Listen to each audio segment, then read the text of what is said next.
Selamat datang di channel One Click Football, Football at One Click. Di channel ini kita akan menghadirkan berita-berita terbaru tentang dunia sepak bola baik luar maupun dalam negeri.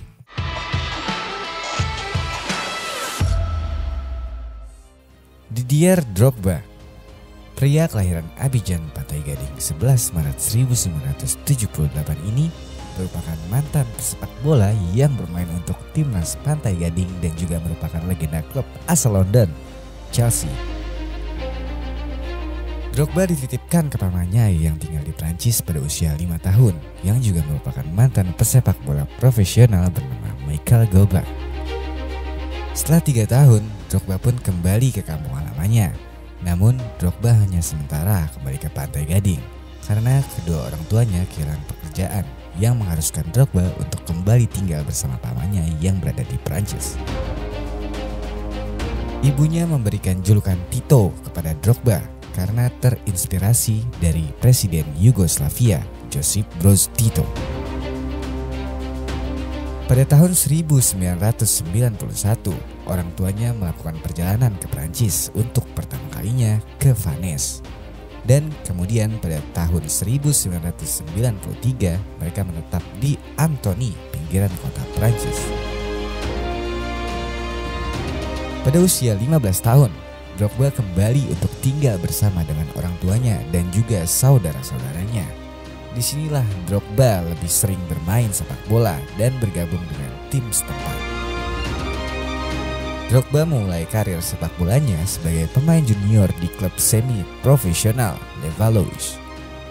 Karena mendapatkan reputasi yang cukup baik sebagai pencetak gol yang paling produktif di tim junior, membuat pelatihnya terkesan dan Drogba mendapatkan tempat di tim senior. Tetapi meskipun mencetak gol pada saat debutnya, Drogba gagal membuat kesan terhadap pelatih timnas Pantai Gading kala itu. Setelah bermain di level junior, Drogba yang berusia 18 tahun memulai karir profesionalnya bersama Le Mans. Ia kemudian menandatangani kontrak sebagai pemain profesional pada usia 21 tahun. Dan pada musim 2002-2003, Drogba bergabung dengan tim Ligue 1 Guingamp.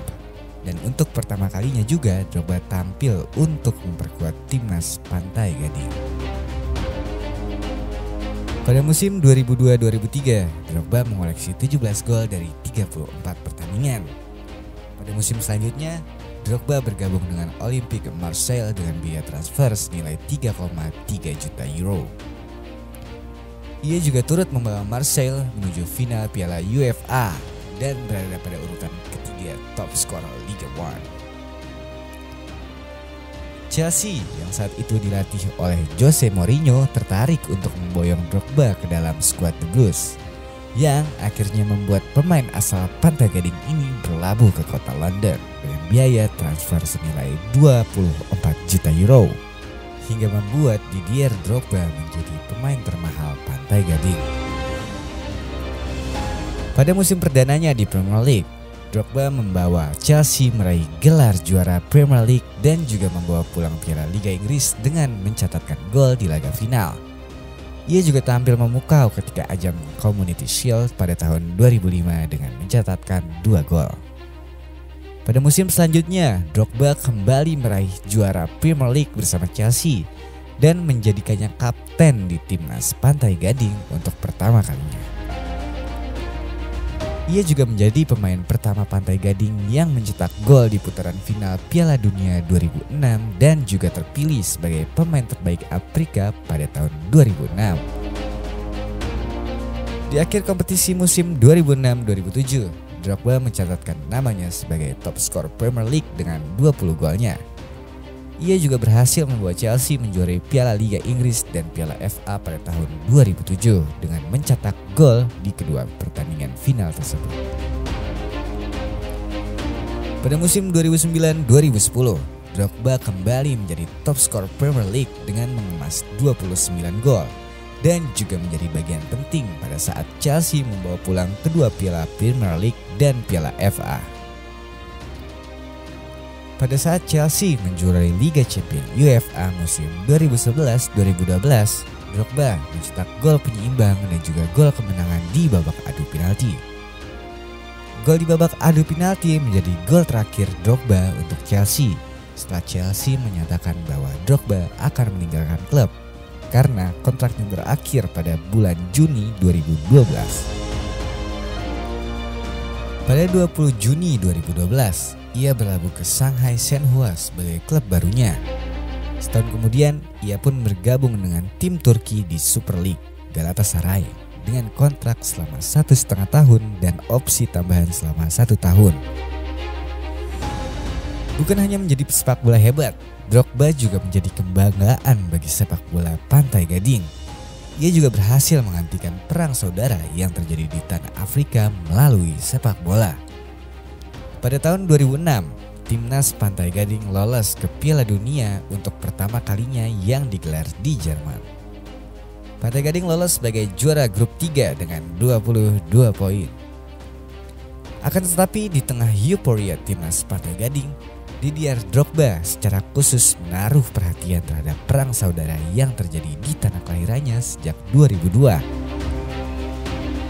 Drogba melakukan pidato penuh semangat setelah kemenangan timnas Pantai Gading atas Sudan yang membuat mereka mencetak sejarah lolos ke Piala Dunia. Pria dan wanita Pantai Gading dari wilayah utara, selatan, tengah, dan barat. Kami membuktikan hari ini bahwa semua orang Pantai Gading dapat hidup berdampingan dan bermain bersama dengan tujuan yang sama, untuk lolos ke Piala Dunia. Kami berjanji kepada Anda bahwa perayaan itu akan menyatukan hati orang-orang. Hari ini kami memohon dengan berlutut, satu-satunya negara di Afrika dengan begitu banyak kekayaan tidak boleh turun ke medan perang. Silahkan letakkan senjata kalian dan adakan pemilihan umum. Kami ingin bersenang-senang, jadi berhentilah menembakkan senjata kalian. Demikian pidato Didier Drogba usai pertandingan melawan Sudan dan memastikan tiket untuk Piala Dunia 2006. Peran Drogba dalam upaya mendamaikan konflik yang terjadi tidak berhenti sampai di situ.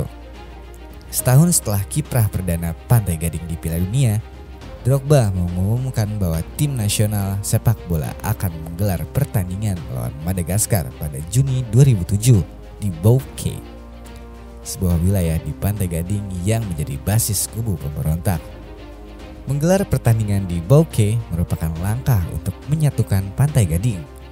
Pada pertandingan melawan Madagaskar, Drogba mencetak gol terakhir dalam kemenangan Pantai Gading dengan skor 5-0.